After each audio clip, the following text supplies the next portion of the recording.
गांडे seat पर अल्पसंख्यकों का दबदबा। क्या राजा परिवार के खाते में जाएगी सीट या अल्पसंख्यक उम्मीदवार मुफ्ती सईद के सर सजेगा जीत का ताज। अल्पसंख्यकों के साथ सौतेला व्यवहार किया जा रहा है, ये किसी से ढका छुपा नहीं है। 2019 में एक भी लोकसभा सीट में एक भी अल्पसंख्यक मुस्लिम को टिकट नहीं दिया, बोला कि ध्रुवीकरण हो जाएगा। अल्पसंख्यकों ने उस वक्त तो बर्दाश्त कर लिया कि चलिए ठीक है 2024 में हमें मौका दिया जाएगा, लेकिन 2024 में भी ऐसा हालात बनाया गया है कि 2024 में भी लग रहा है एक भी अल्पसंख्यक मुस्लिम को टिकट नहीं दिया जाएगा। साथ ही साथ साथियों देखिए कितना बड़ा जुल्म और अन्याय हो रहा है राजनीतिक तौर पर, कितना यहाँ पे षड्यंत्र रचा जा रहा है कि 81 सीट में से जो 4 सीट अल्पसंख्यकों की थी उसमें एक गांडे विधानसभा सीट भी सोरेन परिवार छीनने की षड्यंत्र रच रही है कि अगर एक बार यह सीट सोरेन परिवार में चली गई तो दोबारा आपको यह सीट हासिल करना सपने जैसे हो जाएगा। कभी भी कोई अल्पसंख्यक कोई मुस्लिम यहाँ से खड़ा नहीं हो सकेगा। कल्पना सोरेन जी का नाम आ रहा है।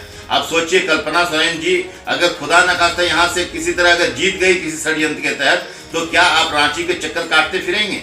क्या रांची के चक्कर आप काट सकेंगे? क्या उनसे कभी आप मिल सकेंगे? क्या आप अपने मुद्दे अपनी समस्या उनको बता सकेंगे? हरगिज नहीं। गांडे विधानसभा से अल्पसंख्यकों की सीट छीनने और हड़पने की कोशिश की जा रही है, इसको बहुत ज्यादा समझने की जरूरत है। हम कहते हैं जिनकी जितनी आबादी उनकी उतनी हिस्सेदारी होनी चाहिए। इतने जो दबे पिछले लोग हैं जो लोकल राजनीति करते हैं, उन सब से मैं आग्रह करूंगा कि आप सब जाग जाइए और ये जो बाहरी जो लोग यहाँ कब्जा करने चाह रहे हैं उनका षड्यंत्र किसी भी हाल में कामयाब नहीं होने दीजिए। रमजान का पाक महीना हम सब के बीच गुजर गया है। आपसी सौहार्द के दौरान शांतिपूर्ण तरीके से ईद के त्योहार को हम लोगों ने मनाया, लेकिन याद रखने वाली बात है कि एक और बड़ा त्योहार, लोकतंत्र का त्योहार अभी बाकी है। इसी के बीच पूरे झारखंड में एक सवाल चारों तरफ से निकल कर आ रहा है कि आखिर अक़लियतों को क्यों उपेक्षित किया जा रहा है। इंडिया गठबंधन द्वारा 14 लोकसभा के साथ साथ गांडे विधानसभा उपचुनाव को लेकर कोई अल्पसंख्यक उम्मीदवार उतारने को लेकर दूर दूर तक चर्चा भी नहीं है, जिसको लेकर गांडे प्रत्याशी मुफ्ती सईद साहब ने इंडिया गठबंधन को आड़े हाथों लेते हुए गांडे वासियों को जागरूक करते हुए नजर आ रहे हैं। उन्होंने अल्पसंख्यक समुदाय के लोगों से कहा कि अगर यहाँ कोई बाहरी उम्मीदवार जीत जाता है तो याद रखिए गांडे से रांची और रांची से गांडे का सफर करते करते आप परेशान हो जाएंगे।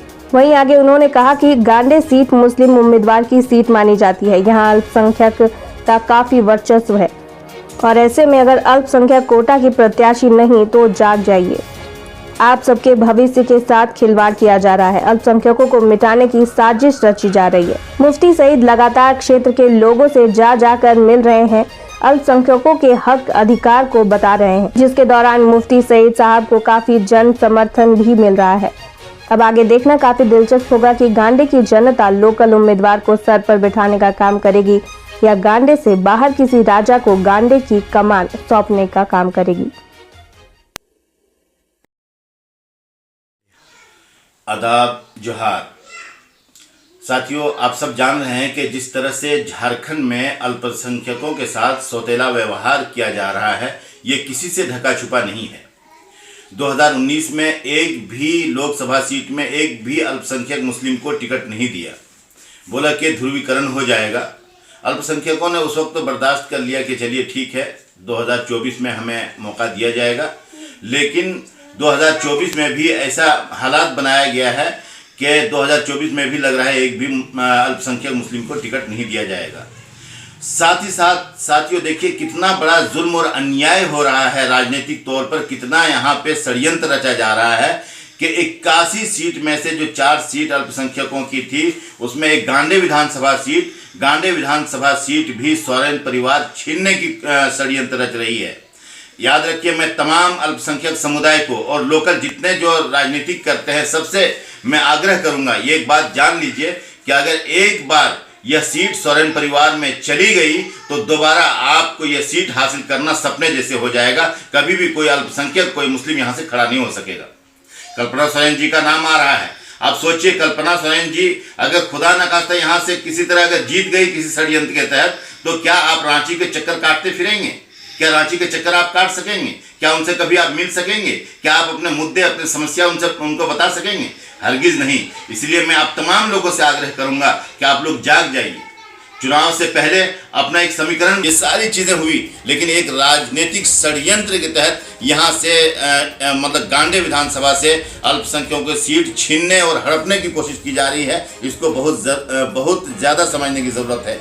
एक बार आपके हाथ से ये सीट चली गई, दोबारा कभी भी आप ये सीट हासिल नहीं कर सकते हैं। ये बात आपको समझने की ज़रूरत है। और जिस तरह से महागठबंधन लगातार लोकसभा में, झारखंड में अल्पसंख्यकों और मुसलमानों का अनदेखी कर रही है, ये बहुत ही दुखद और बहुत ही नाकाबिले बर्दाश्त है। किसी भी हाल में अल्पसंख्यक समुदाय इसको एक्सेप्ट नहीं करेगा। हमको सिर्फ ये आप वोट देने के लिए रखे हैं, टिश्यू पेपर जैसे अगर हमको इस्तेमाल करेंगे, इस्तेमाल किया फिर फेंक दिया, ये नहीं चलेगा। हम कहते हैं जिनकी जितनी आबादी उनकी उतनी हिस्सेदारी होनी चाहिए। हमें किसी का हिस्सा नहीं मारना है। हम तो सबकी बात करते हैं, हम दलितों की बात करते हैं, आदिवासियों की बात करते हैं, पिछड़ों की बात करते हैं, जो गरीब है उनकी बात करते हैं, जिनकी जो समस्या है उनकी बात करते हैं, युवाओं को रोजगार की बात करते हैं, शिक्षा की बात करते हैं, स्वास्थ्य की बात करते हैं। हम मूलभूत सुविधाओं की बात करते हैं और ये सुविधा लेकर, ये सारे मुद्दे लेकर हम लोग जनता के दरमियान हैं। इसलिए मैं तमाम भाइयों से, अल्पसंख्यक भाइयों से ख़ास तौर से, और जितने जो दबे कुचले लोग हैं जो लोकल राजनीतिक करते हैं, उन सब से मैं आग्रह करूंगा कि आप सब जाग जाइए और ये जो बाहरी जो लोग यहाँ कब्जा करने चाह रहे हैं उनका षड्यंत्र किसी भी हाल में कामयाब नहीं होने दीजिए। बस एक ही बात है कि बाहरी न चल तो यहाँ लोकल चल तो। बहुत बहुत धन्यवाद, शुक्रिया।